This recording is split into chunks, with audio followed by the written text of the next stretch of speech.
इस मूवी के कहानी में हम लोग एक प्रेरणा नाम की लड़की को देखेंगे जो कि प्रेग्नेंट होती है। जब कुछ लोग जनगणना के लिए उसके पास जाते हैं तब यह लोग उससे उसके बच्चों के बारे में पूछते हैं। तब प्रेरणा इन लोगों से ये बोलती है, बच्चे जैसे ही पैदा होकर बाहर आते हैं वो थोड़ा रोते हैं और इसके बाद मर जाते हैं। ये सुनकर यह लोग बहुत डर जाते हैं, लेकिन इससे भी भयानक एक सच्चाई जो कि इन लोगों को पता चलने वाली थी, क्योंकि प्रेरणा की अब तक शादी नहीं हुई थी और प्रेरणा के पिता ही उसके साथ दरिंदगी करते थे। जब प्रेरणा उन्हें ऐसा करने से रोकती थी तब घर के सारे लोग प्रेरणा को बहुत मारते थे। जब इन लोगों को यह सच्चाई पता चलती है तब इन दोनों लड़कियों के साथ भी वैसा ही होता है। इन दोनों को वो दरिंदे पकड़ लेते हैं और इसके बाद वो लोग इनके साथ क्या करते हैं ये हम आगे इस वीडियो में देखेंगे। तो चलिए इस मूवी को शुरू करते हैं। इस मूवी की शुरुआत एक सुनसान इलाके में बने हुए घर से होती है जो कि देखने में ही काफी डरावना लग रहा था। तभी वहाँ एक प्यासा इलेक्ट्रीशियन आता है जो कि उस घर में जाकर पानी मांगता है। तभी इस मूवी का सीन शिफ्ट होता है और हम लोग एक अनुजा नाम की लड़की को देखते हैं। उसे स्कूल में जॉब मिला था। अगले ही दिन अनुजा को एक नेहा नाम की लड़की के साथ गाँव में जनगणना करने के लिए भेजा जाता है। अनुजा और नेहा मिलकर एक गांव की जनगणना पूरी करते हैं। इसके बाद वो लोग अपनी स्कूटी लेकर दूसरे गांव चले जाते हैं। ये लोग जब दूसरे गांव में पहुंचते हैं तभी इन लोगों की नजर एक घर पर जाती है जो कि गांव से काफी दूर सुनसान इलाके में बना हुआ था।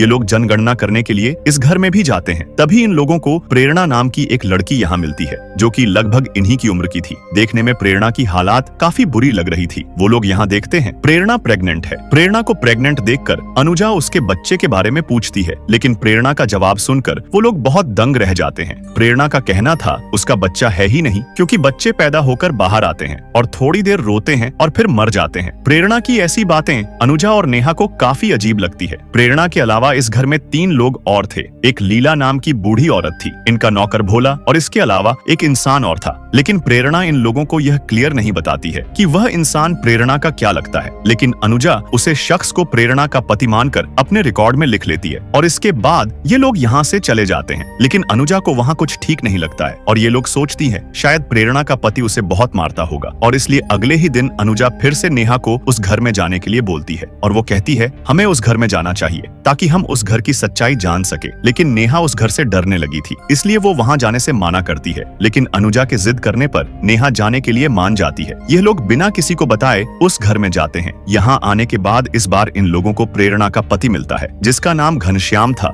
यहाँ इन लोगों को यह बात पता चलती है। ये लोग यहाँ 20 सालों से रह रहे हैं और घनश्याम ने 5 सालों के लिए मौन व्रत भी रखा हुआ है, जिनमें से 3 साल पूरे हो चुके हैं और 2 साल अभी बाकी हैं। यह सुनकर अनुजा और नेहा को इस घर के लोग बहुत अजीब लगते हैं और साथ ही साथ यह घर भी बहुत डरावना था। अनुजा और नेहा जल्दी से अपनी इंक्वायरी पूरी करती है, लेकिन तभी यहाँ बारिश शुरू हो जाती है और बारिश काफी जोर से हो रही थी, इसलिए इन्हें ना चाहते हुए भी इस घर में रुकना पड़ता है। धीरे धीरे करके रात हो जाती है, लेकिन बारिश रुकने का नाम नहीं ले रही थी। अनुजा और नेहा को यह लोग रहने के लिए अलग रूम देते हैं, लेकिन यह दोनों यहाँ बहुत डरे हुए थे, जिसके वजह से इन्हें नींद नहीं आ रही थी। तभी अनुजा खिड़की से बाहर देखती है और वो इस नजारे को देखकर बहुत हैरान हो जाती है। वह देखती है घर के बाहर छोटे से बने झोपड़ी में घनश्याम एक लाश के साथ था। ये देखने के बाद अनुजा बहुत डर जाती है और वो नेहा को भी यह बात बताती है। इसके बाद ये दोनों फैसला करते हैं इन्हें अभी तुरंत ही इस घर से निकलना चाहिए और ये लोग यहाँ से भागते हुए एक बार उसे झोपड़ी में जाते हैं ताकि ये लोग देख सके आखिर वहाँ क्या है। ये लोग जैसे ही वहाँ जाते हैं इन्हें एक आदमी वहाँ मिलता है जिसे जंजीरों से बांधा गया था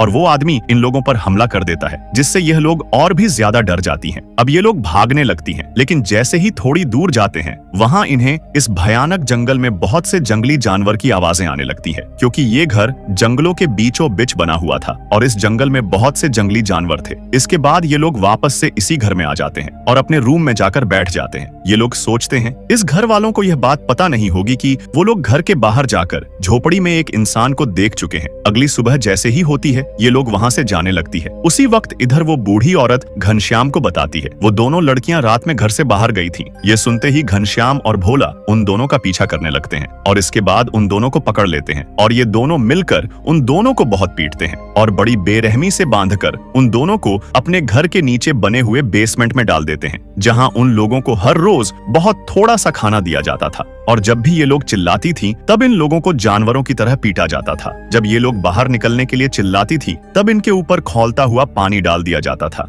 ये दोनों यहाँ बेसमेंट में बैठकर बहुत रोती हैं। नेहा अब मान चुकी थी कि उनका यहाँ से निकलना बिल्कुल नामुमकिन है, लेकिन तभी अनुजा को यहाँ उस घर का गटर पाइप मिलता है जहाँ से इस घर का गंदा पानी निकलता था। इसके बाद यह लोग इस पाइप से बाहर निकलते हैं और वो लोग यहाँ से भागने से पहले फिर से उसे झोपड़ी में जाते हैं, जहाँ इन लोगों ने उसे बंधे हुए आदमी को देखा था। ये आदमी कोई और नहीं, वही प्यासा इलेक्ट्रीशियन था जिसे हमने मूवी के शुरुआत में देखा था, जो कि इस घर में सिर्फ पानी मांगने के लिए आया था। और वो इलेक्ट्रीशियन इन दोनों को बताता है उसने इस घर में एक बच्चे की रोने की आवाज सुनी थी, जिसके बाद इन दरिंदों ने उसे यहाँ कैद कर दिया। इससे पहले कि यह लोग यहाँ से निकल पाते, नेहा का भाई उसे ढूंढता हुआ यहाँ तक पहुँच जाता है। वह घनश्याम के नौकर से नेहा के बारे में पूछता है। वो लोग बताते हैं ऐसी कोई भी लड़की यहाँ नहीं आई है। जब नेहा का भाई जाने लगता है तभी वो यहाँ गिरा हुआ एक की रिंग देखता है, जिसे देखने के बाद वो समझ जाता है ये तो उसकी बहन नेहा का है। इसके बाद वो फिर से घनश्याम के पास जाता है और वो अब ये समझ चुका था नेहा इन्हीं के पास है, लेकिन घनश्याम और भोला उसे मना करते हैं और वो लोग कहते हैं यहाँ कोई भी नहीं आया है। लेकिन नेहा का भाई मानने को तैयार नहीं था। तभी भोला और घनश्याम मिलकर नेहा के भाई को यहीं पर मार देते हैं। अपने भाई को मरता हुआ नेहा भी देख लेती है और वो बहुत डर जाती है। इसके बाद घनश्याम और भोला इलेक्ट्रीशियन को भी मार देते हैं और ये लोग नेहा और अनुजा को भी फिर से पकड़ लेते हैं। भोला और घनश्याम मिलकर फिर से इन दोनों को कैद कर देते हैं, लेकिन इस बार इनकी दरिंदगी बहुत बढ़ चुकी थी, क्योंकि इधर घनश्याम अनुजा को नोच रहा था, वहीं दूसरी तरफ भोला नेहा की इज्जत के साथ खेल रहा था। अब ये लोग हर रोज नेहा और अनुजा के साथ दरिंदगी करते हैं। एक रात प्रेरणा इनको पानी पिलाने के लिए आती है। प्रेरणा यहाँ मेंटली बहुत बीमार थी, लेकिन वो नेहा को कुछ ऐसी सच्चाई बताती है जिसे सुनने के बाद नेहा के रूह भी कांप जाती है। प्रेरणा उसे बताती है घनश्याम उसका पति नहीं बल्कि पिता है